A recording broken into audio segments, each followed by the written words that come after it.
तो हेलो दोस्तों, आज हम लोग टेक्निकल एनालिसिस के सबसे बेसिक चीज़ को समझने की कोशिश करते हैं, जो कि है सपोर्ट और रेजिस्टेंस। तो सपोर्ट क्या होता है और क्या होता है, रेजिस्टेंस क्या होता है। तो ये स्टॉक मार्केट के सबसे बेसिक चीज़ें हैं जिनको समझना बहुत ज़रूरी होता है। तो चलिए इनको समझने की कोशिश करते हैं और स्टार्ट करते हैं सपोर्ट से। तो सपोर्ट का क्या मतलब होता है? सपोर्ट का मतलब जैसे हम लोग आम बोलचाल में देखें तो एक ऐसा लेवल जहाँ से किसी भी चीज़ को क्या हो रहा है, सपोर्ट मिल रहा है। अगर हम लोग इसको घर के केस में देखें तो हम लोग क्या कहेंगे, घर का जो बेस है मतलब फ्लोर है वो क्या हो जाएगा, घर का सपोर्ट हो जाएगा। और घर की जो रूफ है, जो हमारे घर की रूफ होती है, छत होती है, वो क्या हो जाएगा, घर का रेजिस्टेंस हो जाएगा। तो अब इससे हम लोग स्टॉक मार्केट में समझने की कोशिश करते हैं सपोर्ट और रेजिस्टेंस क्या होता है। तो मान लीजिए कि कोई भी स्टॉक का प्राइस, इस स्टॉक का प्राइस था 100 रुपीज़, और स्टॉक क्या करता है, इस 100 रुपीज़ के प्राइस से ऊपर जाना शुरू होता है। और मान लीजिए ये वाला जो इसका रेजिस्टेंस लेवल है वो है 120। तो वो 120 तक जाता है और इस लेवल से गिर के फिर नीचे आ जाता है। तो हम लोग क्या बोलेंगे कि पहले का लेवल, जिस लेवल पे 100 रुपीज़ से स्टॉक बढ़ना शुरू हुआ, उस लेवल पर दोबारा आ गया है। अब क्या होता है, स्टॉक का प्राइस इस लेवल से नीचे नहीं गिरता है, बल्कि क्या होता है, यहाँ से रिवर्स होके फिर ऊपर चला जाता है।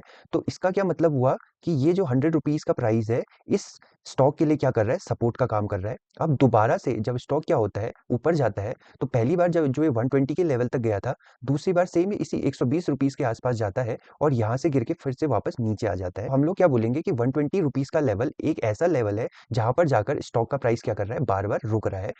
तो किसी स्टॉक के प्राइस में वो लेवल जहाँ से स्टॉक का प्राइस क्या होता है, बार-बार क्या होता है, रुकता है और नीचे गिर जाता है, उस लेवल को हम लोग क्या कहते हैं, स्टॉक का रेजिस्टेंस लेवल बोलते हैं। कि मतलब स्टॉक इस प्राइस से ऊपर नहीं जा पा रहा है। तो इस केस में हमारे पास क्या है, ये जो 120 रुपीज़ का लेवल है, जब भी स्टॉक का प्राइस राइज़ होता है, तो ये 120 रुपीज़ के प्राइस के ऊपर नहीं जा पा रहा है, तो हम लोग क्या बोलेंगे, इसको स्टॉक का रेजिस्टेंस लेवल बोलेंगे। और सेम ऐसे ही क्या हो रहा है, स्टॉक क्या कर रहा है, 100 रुपीज़ पर बार-बार आता है और 100 रुपीज़ से टच करके वापस ऊपर की ओर चलना शुरू हो जाता है। तो हम लोग इस प्राइस को क्या बोलेंगे, इस प्राइस को बोलेंगे स्टॉक का सपोर्ट लेवल। मतलब वो लेवल जिस लेवल से नीचे स्टॉक का प्राइस नहीं जा पा रहा है, वो लेवल कहलाएगा स्टॉक का सपोर्ट। तो इस तरीके से स्टॉक क्या करता है, स्टॉक मार्केट में ट्रेड करता है। तो अब हम लोग समझते हैं कि इन स्टॉक के सपोर्ट और रेजिस्टेंस को बनने के पीछे की साइकोलॉजी क्या होती है। तो चलिए इसको क्लियर कर देते हैं पहले। तो पहले स्टार्ट करते हैं सपोर्ट से। तो सपोर्ट का मतलब क्या होता है, मान लीजिए कि एक बायर था, उसने क्या करा, 100 रुपीज़ के आसपास आकर जैसे ही स्टॉक का प्राइस आया, उसने 100 रुपीज़ के आसपास से क्या करा, स्टॉक को खरीदना शुरू किया। अब स्टॉक का प्राइस यहाँ से ऊपर गया, लेकिन कुछ टाइम ऊपर जाने के बाद वो फिर नीचे गिर गया। तो ये बायर जिसने पहले 100 रुपीज़ के आसपास स्टॉक के प्राइस को खरीदा था, जब स्टॉक सेम उसी लेवल पर आ रहा है, तो ये क्या करेगा, फिर से स्टॉक को उस लेवल पर खरीदने की कोशिश करेगा। तो इस कोशिश की वजह से क्या होगा, स्टॉक का प्राइस दोबारा से ऊपर जाने लगेगा। तो जब भी हमारे पास स्टॉक का प्राइस सपोर्ट लेवल के आसपास आकर ऊपर जाता है, तो इसका मतलब है कि यहाँ पर क्या है, लोग सपोर्ट लेवल के आसपास किसी भी स्टॉक को क्या होते हैं, खरीदने के लिए इंटरेस्टेड होते हैं। अब उस सपोर्ट के आसपास खरीदने के मल्टीपल रीजंस हो सकते हैं, उसको हम कभी किसी और वीडियो में डिस्कस करेंगे। बट अभी हमारा समझने का मतलब ये है कि सपोर्ट लेवल एक ऐसा लेवल होता है कि जैसे स्टॉक ऊपर गया फिर नीचे आया, स्टॉक ऊपर जा रहा है फिर नीचे जा रहा है, तो स्टॉक का प्राइस फिर ऊपर जा रहा है नीचे जा रहा है। तो सपोर्ट लेवल का मतलब होता है कि एक ऐसा लेवल जिन लेवल्स पर क्या होते हैं, बायर्स, मतलब आप और हम जैसे लोग स्टॉक को खरीदने के लिए इंटरेस्टेड होते हैं, उन लेवल को कहा जाता है, उस लेवल को कहा जाएगा स्टॉक का सपोर्ट लेवल। और सेम इसी तरीके से रेजिस्टेंस का मतलब होता है कि वो लेवल, जिन लेवल पर स्टॉक का प्राइस आने पर जो हमारे क्या होता है, जिन लोगों ने भी स्टॉक को बाई किया था, वो लोग क्या करते हैं, स्टॉक को सेल करते हैं, वो लेवल हमारा क्या हो जाता है, एक तरीके से रेजिस्टेंस बन जाता है। तो होता क्या है, इसके पीछे की साइकोलॉजी सिंपल है कि लोगों ने देखा है कि जब स्टॉक का प्राइस लास्ट टाइम 100 से जाके 120 पर रुका था, तो जब इस बार वो दोबारा से 120 के आसपास आएगा, तो लोगों को ये डर रहता है कि स्टॉक यहाँ से दोबारा नीचे गिर सकता है। तो वो लोग क्या करते हैं, स्टॉक का प्राइस जैसे ही 120 के आसपास आएगा, तो वो क्या करेंगे, स्टॉक को सेल करना स्टार्ट कर देंगे। सेम इसी तरीके से जब क्या होता है, स्टॉक का प्राइस 100 से चला, दोबारा 100 पर आया, अब क्या होता है, जब वो तीसरी बार फिर 100 पे आता है, तो लोग क्या करते हैं, ये देखते हैं कि स्टॉक का प्राइस पहले 100 रुपीज़ के लेवल से एक बार या 2 बार पहले ही ऊपर जा चुका है। तो लोग ये अनुमान लगाते हैं कि तीसरी बार स्टॉक का प्राइस फिर यहाँ से ऊपर जाएगा। तो लोग क्या करते हैं, 100 रुपीज़ के प्राइस के आसपास क्या करेंगे, जो कि इस केस में 100 रुपीज़ है, वहां पर क्या करेंगे, बाय करने की कोशिश करेंगे, क्योंकि उनको ये लग रहा है कि 100 रुपीज से स्टॉक बार बार ऊपर की ओर जा रहा है। तो ये क्या हो जाएगा, एक ऐसे सपोर्ट की तरह काम करेगा जहां से स्टॉक का प्राइस बार बार ऊपर जा रहा है। तो स्टॉक का अगर हम लोग सपोर्ट और रेजिस्टेंस देखें, तो साइकोलॉजिकल वे में देखें, तो साइकोलॉजिकल वे में सपोर्ट का मतलब हुआ कि बायर्स को लग रहा है कि ये एक ऐसा लेवल है जहां से स्टॉक का प्राइस क्या होता है, ऊपर जाता है। और अगर हम लोग रेजिस्टेंस की बात करें, तो रेजिस्टेंस में सेलर्स को हमारे क्या लगता है कि स्टॉक का प्राइस इस लेवल से क्या होता है, नीचे गिर जाता है। तो ये इसके पीछे की सिंपल साइकोलॉजी होती है, जो स्टॉक के सपोर्ट और रेजिस्टेंस को फॉर्म करने में मदद करती है। तो अब हम लोग क्या करते हैं, इसका एक लाइव एग्जांपल देखते हैं कि यहाँ पर क्या हुआ है और किस तरीके से सपोर्ट एंड रेजिस्टेंस फॉर्म हुए हैं। तो हम लोग चलते हैं अब निफ्टी 50 के चार्ट में और देखते हैं कि सपोर्ट एंड रेजिस्टेंस कैसे काम करते हैं।